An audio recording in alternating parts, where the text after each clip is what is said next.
Today we are going to discuss a text which is actually an excerpt from Dr. APJ Abdul Kalam's autobiography Wings of Fire, which was published in 1999. Strong Roots. Our today's text is actually the first chapter of Kalam's biography Wings of Fire. Do you know what is the meaning of excerpt? EXCERPT. I have just used the word. Excerpt means the portion taken from a text. কোনো একটা টেক্সটের থেকে নেওয়া অংশ বা উদ্ধৃতাংশ তাকে বলে এক্সার্প্ট। আলোচনার সময় যদি কোনো নতুন শব্দ পাও আমি বলবো সেই শব্দটা খাতায় নোট করে নাও। APJ Abdul Kalam was the 11th president of India. আমরা সবাই জানি যে কালাম ভারতের প্রেসিডেন্ট ছিলেন। আমরা কালাম সম্পর্কে অনেকেই আরও অনেক কিছু জানি, যেমন কালাম একজন ফিজিসিস্ট ছিলেন। কালাম তাকে ভারতের মিসাইল ম্যান বলা হয় মিসাইল টেকনোলজিতে তার পায়োনিয়ারিং ওয়ার্কসের জন্যে। ইসরোর প্রাণপুরুষ ছিলেন তিনি। ইসরো অর্থাৎ ইন্ডিয়ান স্পেস রিসার্চ অর্গানাইজেশন। কালামকে পিপলস প্রেসিডেন্টও বলা হয়। তিনি যখন ভারতবর্ষের রাষ্ট্রপতি, সেই সময়েও তার কাছে সাধারণ মানুষের অ্যাক্সেস ছিল খুব সহজ। তিনি কোনোদিনই তার রুটকে ভুলে যাননি। তিনি খুব সাধারণ পরিবার থেকে উঠে আসা একজন মানুষ, যিনি ভারতবর্ষের সর্বোচ্চ সাংবিধানিক পদে প্রতিষ্ঠা পেয়েছিলেন, কিন্তু তিনি তার মাটির যে শিকড় তাকে কখনো ভোলেননি। সেজন্যই তাকে পিপলস প্রেসিডেন্ট বলা হতো। কালাম সম্পর্কে এই সব তথ্যের জন্যে আমাদের উইংস অফ ফায়ার বা স্ট্রং রুটস পড়ার দরকার নেই।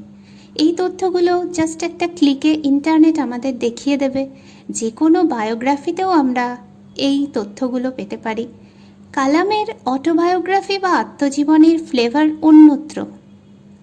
ইনফ্যাক্ট যে কোনো আত্মজীবনী একটা অন্য ফ্লেভার দেয়, which is different, very different from that of a biography. Biography বা জীবনী যিনি লেখেন তিনি অন্য একজন মানুষ। যখন অন্য একজন মানুষ আরেকজন মানুষের গল্প বলেন, স্বভাবতই সে গল্প কখনো কোনো মানুষ যদি তার নিজের গল্প বলে তেমনটি হয় না। কেন হয় না?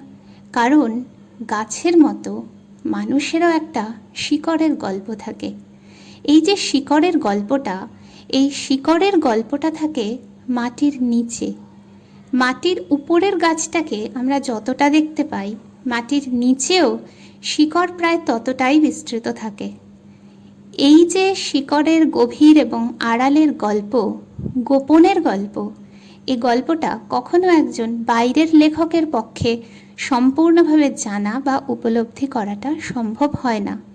তাই কেউ যদি তার নিজের রুটের গল্প, নিজের শিকড়ের গল্প লেখেন, দ্যাট বিকামস ভেরি স্পেশাল। এবং সেটা যদি কালামের মতো একজন মানুষ লেখেন, স্বভাবতই আমাদের কৌতূহল জাগে গল্পটা জানার। কিছুদিন আগেই আমি একটা কবিতা তোমাদের পড়িয়েছিলাম, অন কিলিং আ ট্রি। সেখানে আমরা দেখেছিলাম যে একটা গাছের আত্মা থাকে তার শিকড়ের মধ্যে। Because of that reason it is not easy to kill a tree until and unless you can kill the roots of the tree.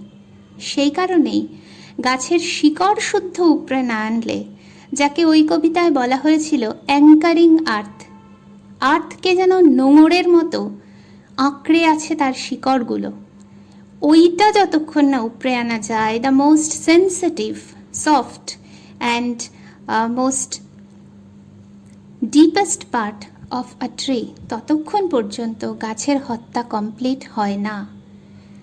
মানুষেরও প্রকৃত গল্পটা, মানুষেরও আত্মার পরিচয় নিহিত থাকে ওই শিকড়ের মধ্যে। In that sense this is the story of Kalam's root. এবং সেই রুট যে খুব স্ট্রং ছিল তা কালাম নিজেই বলছেন। Let's now go to read the story strong roots. Kalam begins the story of his strong roots with a brief description of his parents. I was born into a middle-class Tamil family in the island town of Rameshwaram in the erstwhile Madras state. Erstwhile means Bhutopurbo, Agekar. My father Jainul Abidin had neither much formal education nor much wealth. আমার বাবা জয়নুল আবেদিনের না ছিল তেমন কোনো প্রথাগত শিক্ষা, না ছিল তেমন পার্থিব ধনসম্পদ। ডেসপাইট, তার সত্ত্বেও, ডেসপাইট দিস ডিসঅ্যাডভান্টেজেস, কালাম এগুলোকে ডিসঅ্যাডভান্টেজ বলছেন একটা বিশেষ অর্থে। He possessed great innate wisdom and a true generosity of spirit. এখানে দুটো কথা আন্ডারলাইন করো এবং এই দুটো কথার অর্থ আমাদের ভালো করে বুঝতে হবে। What is innate wisdom? Innate wisdom means the wisdom that comes from our birth, that we possess from the moment of our birth. জন্ম থেকে যে উইজডম বা জ্ঞান আমাদের মধ্যে থাকে, আমাদের সেই সহজাত জ্ঞান। আর what is generosity of spirit? Generosity means ঔদার্য, লিবারাল স্পিরিট, মনের উদারতা। কালামের বাবার অনেক পার্থিব সম্পদ ছিল না, কিন্তু এই দুটো জিনিস ছিল যা পার্থিব নয়, অপার্থিব সম্পদ। ইনেট উইজডম এবং ট্রু জেনারসিটি অফ স্পিরিট, এই দুটো একটা মানুষের মধ্যে থাকলে কি হয়, সে মানুষটার পরিচয় কিভাবে পাওয়া যায় তা আমরা পাবো এরপর কালামের লেখায় ক্রমশ। He had an ideal helpmate in my mother. আমার মা ছিলেন তার সুযোগ্য সাথী, Ashiamma. I do not recall the exact number of people she fed every day. প্রতিদিন কত লোককে যে মা খাওয়াতেন তা আমার আজ আর মনে পড়ে না। But I am quite certain, কিন্তু আমি খুব নিশ্চিত, that far more outsiders ate with us. অনেক বেশি বাইরের লোকেরা আমাদের সাথে খেতেন, মানে পরিবারের বাইরের মানুষেরা, ঘরের বাইরের মানুষেরা, then all the members of our own family put together. আমাদের নিজেদের পরিবারের সব লোকেদের একত্র করলে যা সংখ্যা হবে, এই সংখ্যাটা ছিল তার থেকে বেশি। My parents were widely regarded as an ideal couple. আমার মা এবং বাবাকে আদর্শ দম্পতি মনে করা হতো। মাই মাদার্স লিনিয়েজ, লিনিয়েজ কথাটার মানে কি? লিনিয়েজ কথার মানে অ্যানসেস্ট্রি বা বংশধারা, ANCESTRY, অ্যানসেস্ট্রি বা বংশধারা। ওয়াজ দ্য মোর ডিস্টিংগুইশড, অনেক বেশি ডিস্টিংগুইশড বা রেসপেক্টেবল ছিল। কার থেকে? ওয়ান অফ আর কার থেকে এটা পরে বলা হচ্ছে। ডিস্টিংগুইশড কেন সেটা আগে বলা হচ্ছে। One of her forebears, one of our forebears মানে হচ্ছে ফোরফাদার্স, পূর্বপুরুষ। হ্যাভিং বিন বেস্টাউড, তাকে বেস্টাউড করা হয়েছিল, বা ফোরফাদার্স ওয়্যার অ্যাওয়ার্ডেড বললে যা বোঝাতো একই মানে। The title of Bahadur by the British. এই ডিস্টিংগুইশড হওয়ার কারণটা হচ্ছে এই, কালামের মায়ের পূর্বপুরুষদের কেউ ব্রিটিশদের কাছ থেকে বাহাদুর উপাধি বা খেতাব পেয়েছিলেন। I was one of many children, a short boy with rather undistinguished looks. এক্ষুনি আমরা পেলাম ডিস্টিংগুইশড, বৈশিষ্ট্যপূর্ণ। আনডিস্টিংগুইশড, যার মধ্যে এমন কোনো লক্ষণ নেই যা দিয়ে তাকে সহজেই আলাদা করে ফেলা যায়। But that comes when we talk about his physical features, তার দৈহিক বৈশিষ্ট্যের ক্ষেত্রে। কালামের মেন্টাল ফিচার খুবই ডিস্টিংগুইশড ছিল, সেটার কোনো সন্দেহ নেই। পরবর্তীকালে আমরা তাকে সেভাবেই চিনেছি। তো তিনি কীরকম ছিলেন? A short boy with rather undistinguished looks, born to tall and handsome parents. আমার বাবা মা যেরকম সুঠাম, যথেষ্ট দৈর্ঘ্য বিশিষ্ট, খুব সুন্দর দুজন মানুষ ছিলেন, তাদের ছেলে হিসেবে আমি কিন্তু অত সুন্দর ছিলাম না। We lived in our ancestral house. Then Kalam gives a description of their ancestral house বা পূর্বপুরুষের বাড়ি, which was built in the middle of the 19th century. It was a fairly large pakka house made of limestone and brick on the Mosque Street in Rameshwaram. আমি যে line by line পড়ছি এটা এই উদ্দেশ্যে না যে আমি প্রত্যেকটা শব্দের অর্থ তোমাদের কাছে এক্সপ্লেন করে দেব।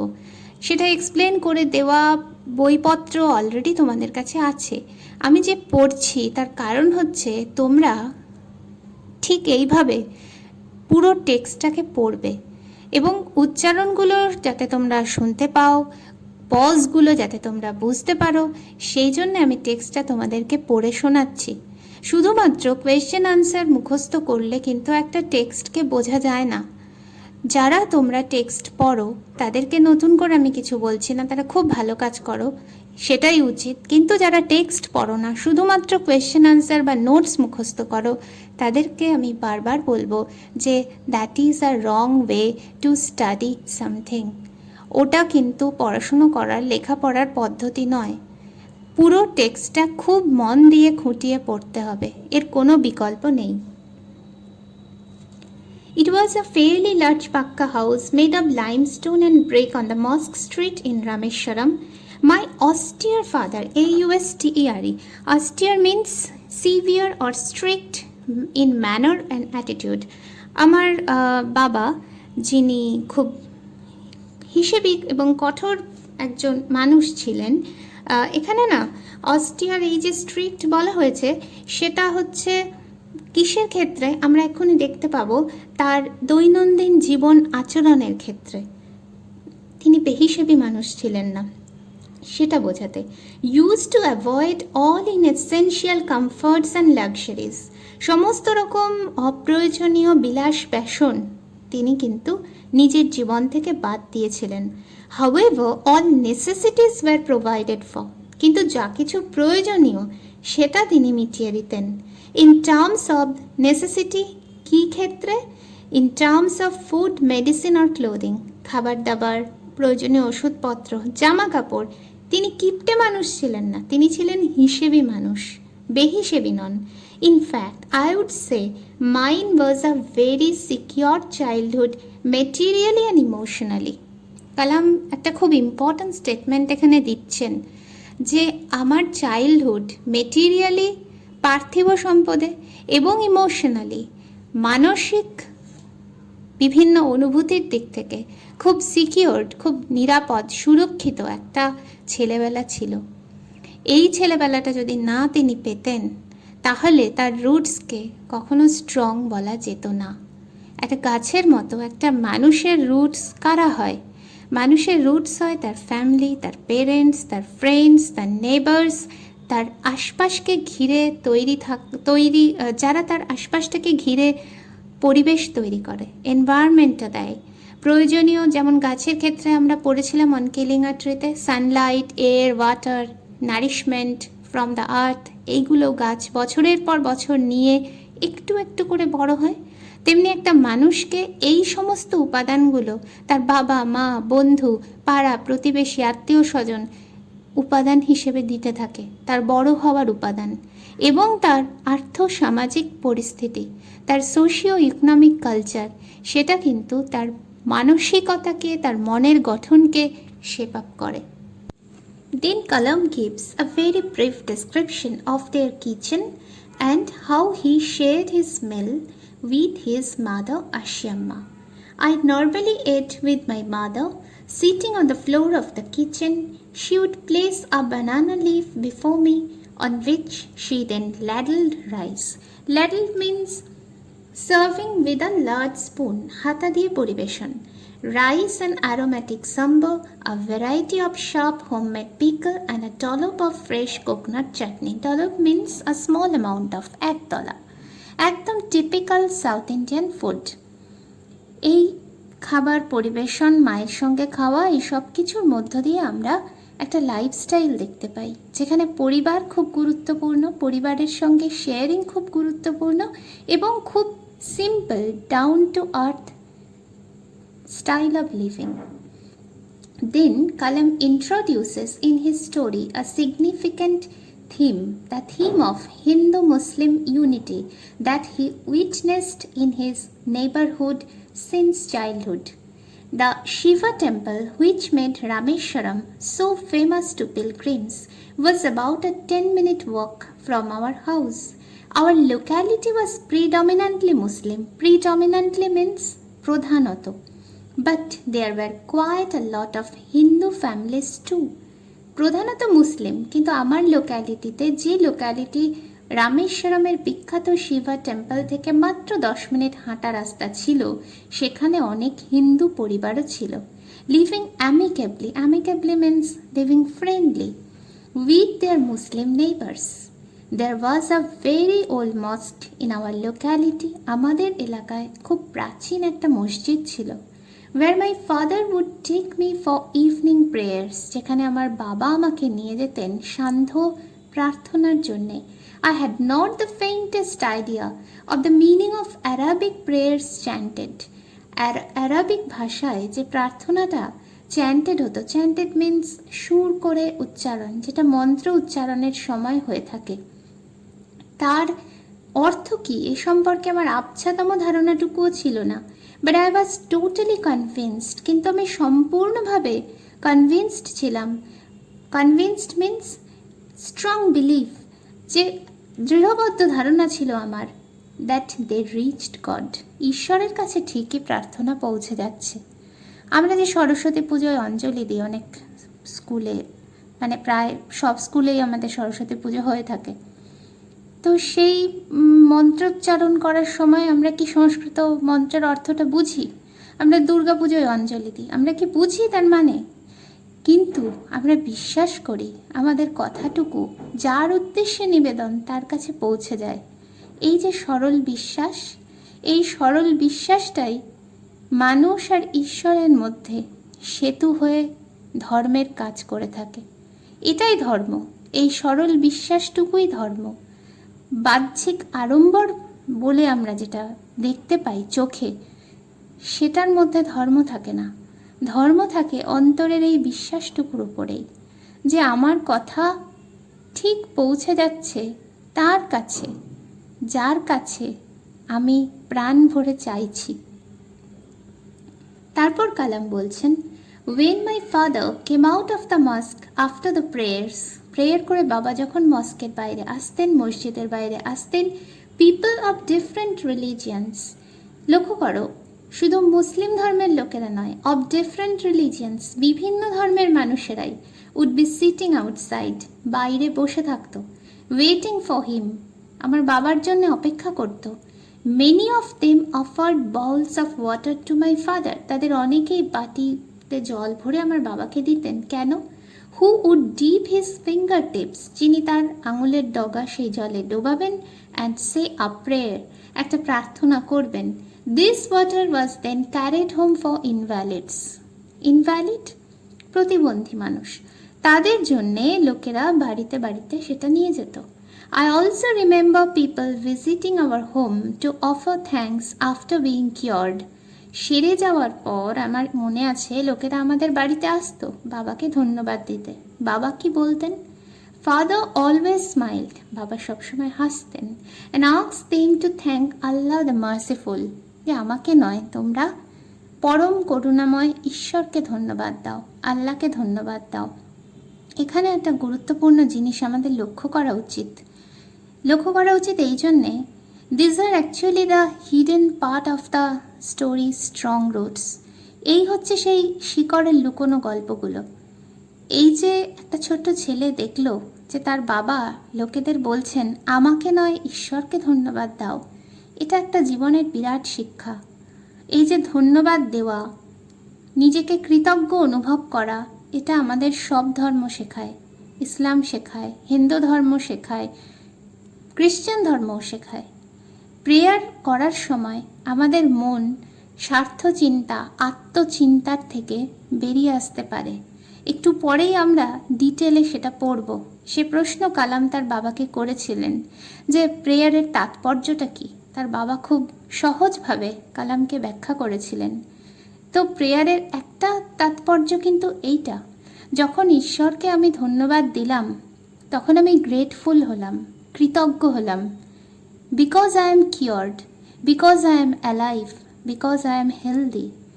যখনই আমি ঈশ্বরকে কৃতজ্ঞতাটি জানাতে পারলাম, আমি আসলে আমার ক্রিয়েটারের কাছে কৃতজ্ঞ হলাম, যিনি আমাকে এই পৃথিবীতে বেঁচে থাকার অধিকার দিয়েছেন, জীবন দিয়েছেন, তিনি যিনিই হন না কেন। এটা অনেকটা কোনো বাড়িতে গিয়ে সেই বাড়ির গৃহকর্তার আতিথেয়তা অনুভব করার পর বেরিয়ে আসার সময় বা সেই বাড়িতে থাকাকালীন তাকে ধন্যবাদ দেওয়ার মতোই। আমরা যখন কৃতজ্ঞ হতে পারি, when we learn how to be grateful, then we also learn how to be happy.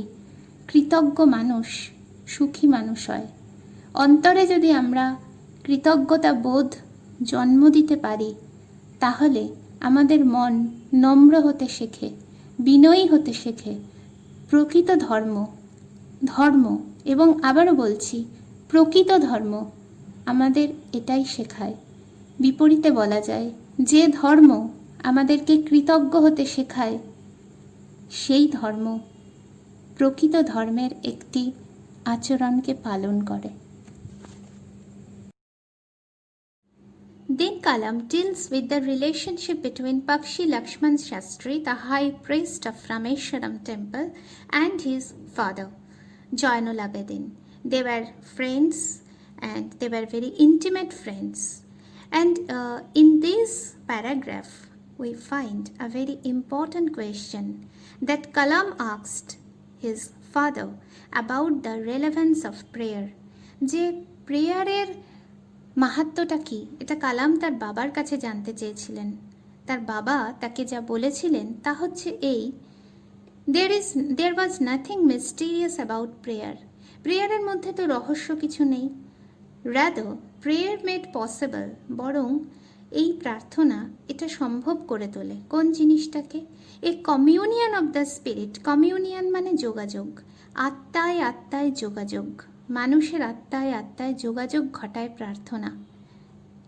কেমন করে তিনি বলছেন, when you pray, যখন তুমি প্রার্থনা করো, he said, তিনি বলছেন, you transcend means to go beyond, ছাড়িয়ে যেতে পারা, your body, তোমার এই শরীরের খাঁচাটাকে তুমি পেরিয়ে যেতে পারো যখন তুমি প্রার্থনা করো, and become a part of the cosmos, তখন তুমি এই মহাবিশ্বের একটা অংশ হয়ে যাও, which knows, যে মহাবিশ্ব জানে না, no division of wealth, সম্পদের বিভাজন, এজ, বয়সের বিভাজন, কাস্ট অর ক্রিড, জাতি বর্ণ কিংবা ধর্মের বিভাজন। কথাগুলো একটু কঠিন লাগছে কি? এটা বোঝার সহজ উপায় আমাদের গীতবিতান খুলে একটা গানের দিকে তাকানো। গানের কথাগুলো একটু পড়ি।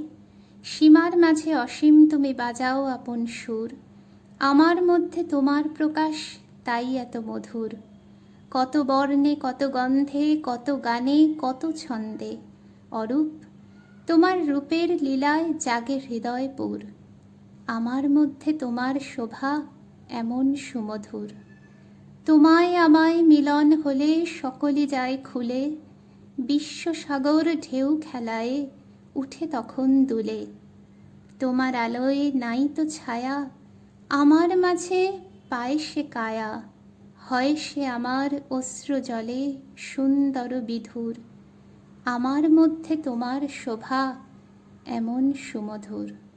রবি ঠাকুর খুব সহজেই কথাগুলো আমাদের বুঝিয়ে দিয়েছেন। আমরা যখন প্রার্থনা করি তখন এই অসীম বা এই যে কসমস, তাকে আমরা আমাদের সীমার মধ্যে আমাদের মধ্যে অনুভব করতে পারি। প্রার্থনার সময় আমরা বলি যে হে ঈশ্বর সকলকে ভালো রেখো। যখন আমরা সকলকে কথাটা উচ্চারণ করতে পারি তখন এক ধাক্কায় আমরা জাতি বর্ণ ধর্ম সম্পদের বিভাজনকে ভেঙে ফেলতে পারি।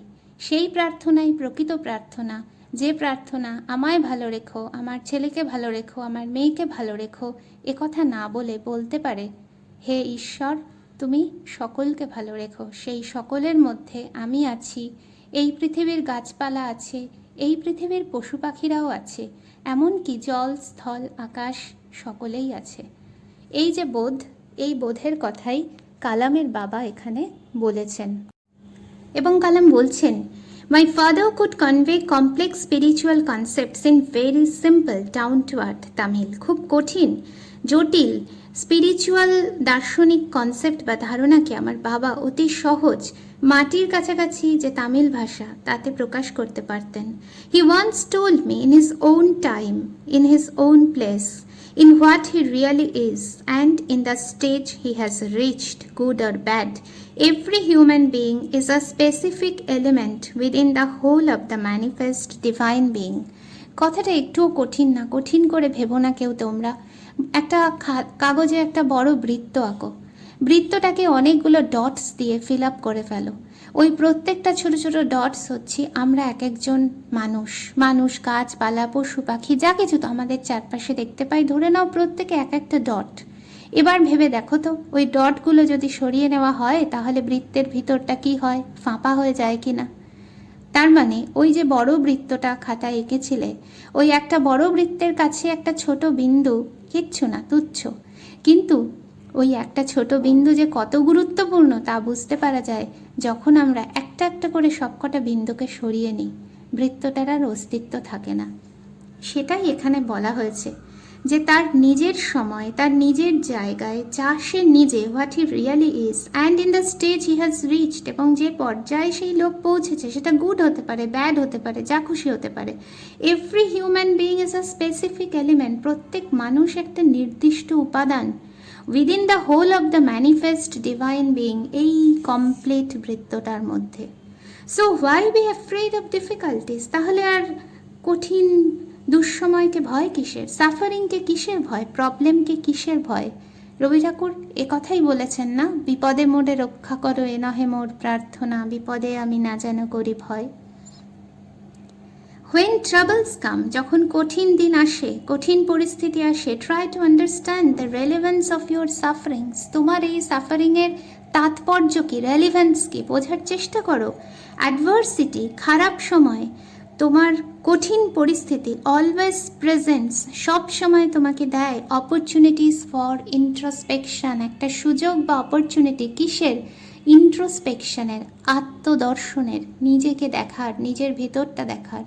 এই যে লকডাউন একটা অ্যাডভার্সিটি, কঠিন পরিস্থিতি তৈরি করেছে। এই কঠিন পরিস্থিতি আমাদেরকে বাইরের জগৎ থেকে বিচ্ছিন্ন করে ঘরবন্দি করে ফেলেছে। আমরা অনেকেই নানা মানসিক অসুখের মুখোমুখি হচ্ছি।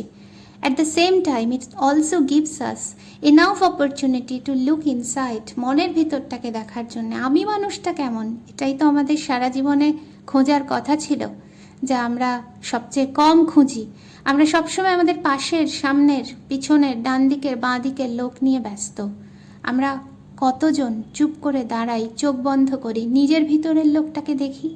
এই নিজের ভিতরের লোকটাকে দেখার নামই হচ্ছে ইন্ট্রোস্পেকশন। খারাপ সময় পাশ থেকে বেশিরভাগ লোককে সরিয়ে নেয়, ভালো সময় ভিড় বাড়ায়। যখন আমি ভিড়ের থেকে আলাদা হতে পারি, তখন আমি নিজের দুর্বলতা আর শক্তি দুটোকেই বুঝতে পারি, অবশ্যই যদি আমি বুঝতে চাই। Then Kalam introduces a very significant question. Why don't you say this to the people who come to you for help and advice? যে লোকেরা তোমার কাছে সাহায্য চাইতে আসে, তাদের তুমি এই কথাটা কেন বলো না? I asked my father. He put his hands on my shoulders and looked straight into my eyes. তিনি আমার কাঁধে হাত রেখে আমার চোখের দিকে সোজা তাকালেন। For quite some time he said nothing, কিছুক্ষণ সময়ের জন্যে তিনি কোনো কথা বললেন না। এজ ইফ হি ওয়াজ জাজিং my capacity to comprehend his words, যেন তিনি জাজ করছিলেন আমার ক্যাপাসিটি, তার কথাগুলো কম্প্রিহেন্ড করবার বা বুঝতে পারার। Then he answered in a low, deep voice. His answer filled me with a strange energy and enthusiasm. অদ্ভুত একটা শক্তি এবং উৎসাহে তার এই উত্তর আমাকে যেন পরিপূর্ণ করে দিল। Whenever human beings find themselves alone, মানুষ যখন নিজেকে একলা মনে করে, অ্যাজ এ ন্যাচারাল রিয়াকশন, স্বাভাবিক প্রতিক্রিয়া হিসেবে, they start looking for company, তারা সঙ্গ চায়, সাহচর্য চায়, বন্ধুকে চায়। Whenever they are in trouble, যখনই তারা সমস্যার মুখোমুখি হয়, they look for someone to help them, তারা কাউকে খোঁজে যে তাদেরকে হেল্প করতে পারে। Whenever they reach an impasse, যখনই তারা কোনো impasse অর্থাৎ কোনো ডেডলক সিচুয়েশনে গিয়ে পৌঁছায়, they look to someone to show them the way out, তারা কাউকে খোঁজে যে তাদের ওই অবস্থা থেকে, ওই দমবন্ধ পরিস্থিতি থেকে বের করে আনতে পারে। Every recurrent anguish, longing and desire, সমস্ত রেকারেন্ট বা repeated anguish, that means pain, longing and desire finds its own special helper, তাদের আলাদা আলাদা সাহায্য করার মানুষ থাকেন।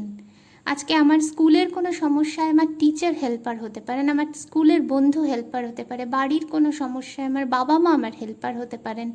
এমন কোনো ঘটনা যেটা হয়তো আমি আমার বাবা মাকেও বলতে পারছি না, সেখানে আমি আমার বন্ধুকেই শুধুমাত্র সেটা বলতে পারি, এবং a friend can be a helper in that case. For the people who come to me in distress, আমার কাছে যে সমস্ত মানুষেরা আসে তাদের বিপদে পড়ে, I am but a go between in their effort to propitiate demonic forces with prayers and offerings. Demonic forces মানে এখানে দানবীয় ক্ষমতা, অর্থাৎ যাদের কোনো অতিমানবীয় অলৌকিক কোনো শক্তি, যাকে তারা ভয় পায়।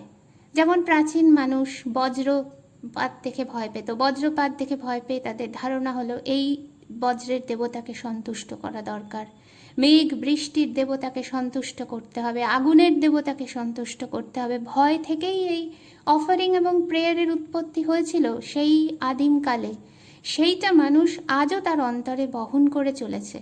This is not a correct approach. তারপর কালামের বাবা খুব ইন্টারেস্টিং এবং ইম্পর্ট্যান্ট একটা কথা বলছেন, যে এটা কিন্তু সঠিক রাস্তা নয় অ্যাট অল, আদৌ, and should never be followed, এবং কখনো এ রাস্তা অনুসরণ করা উচিত নয়। ওয়ান মাস্ট আন্ডারস্ট্যান্ড, একজনকে বুঝতে হবে, the difference between a fear ridden vision of destiny. Destiny মানে নিয়তি, ফিয়ার রিডেন অর্থাৎ ভয় তাড়িত, আর ভিশন মানে কল্পনা। যে আমি নিয়তিকে ভয় পাই তাই আমি প্রেয়ার করি, এই যে প্রেয়ারটা, এর পার্থক্য বা এই কল্পনাটার পার্থক্য রয়েছে কিসের সঙ্গে? The vision that enables us, সেই কল্পনা যেটা আমাদেরকে বুঝতে সাহায্য করে, to seek the enemy of fulfilment within ourselves, যে শত্রু আর কোথাও নেই, শত্রু আমার নিজের মনের মধ্যে আছে। সেই শত্রুকে আমার হিংসা, আমার ঈর্ষা, আমার লোভ, তার থেকে আমাকে ঈশ্বর রক্ষা করুন। এই দুটোর তফাৎ করা খুব কঠিন, সাধারণ মানুষ তা পারে না। সাধারণ মানুষ বিপদে পড়লে আশ্রয় খোঁজে এবং আমার মতো কারুর কাছে আসে। সব মানুষকে সব কথা বললে তারা বুঝতে পারে না। যেমন বুদ্ধ তার জীবনের শেষ কথা বলে গিয়েছিলেন তার শিষ্য আনন্দকে, আত্মদীপ ভব, নিজেই নিজের প্রদীপ হও।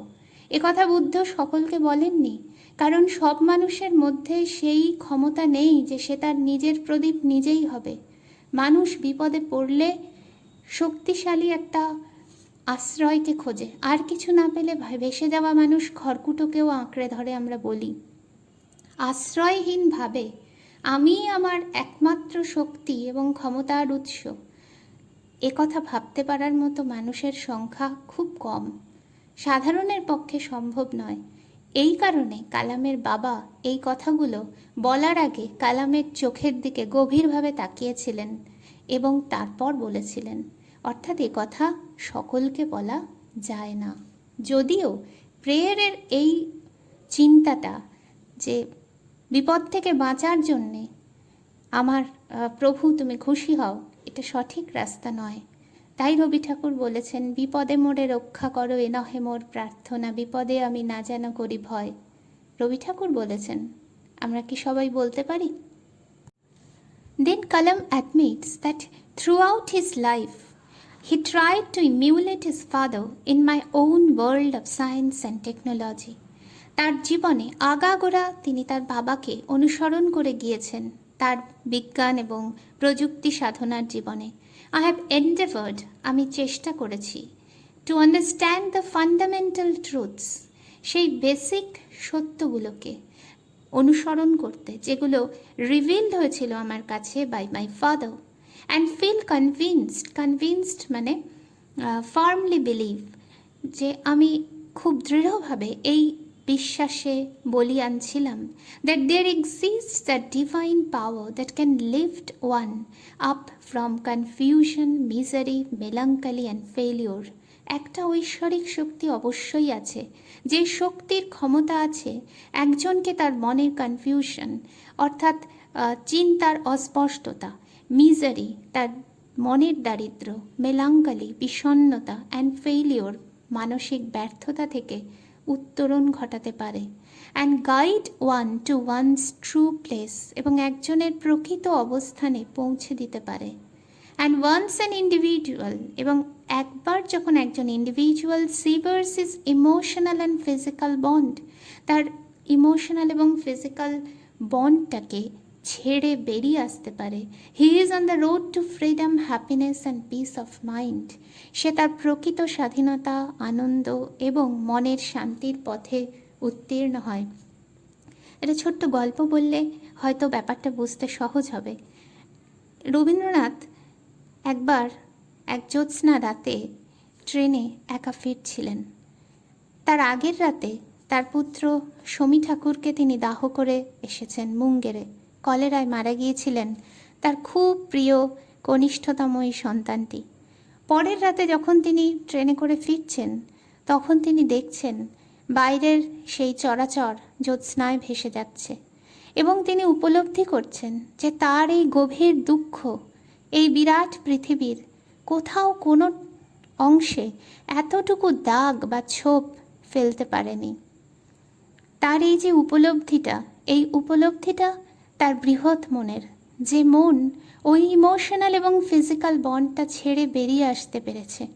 আমাদের মধ্যে একটা ক্ষুদ্র সত্তা আর একটা বৃহৎ সত্তা একই সঙ্গে বাস করে।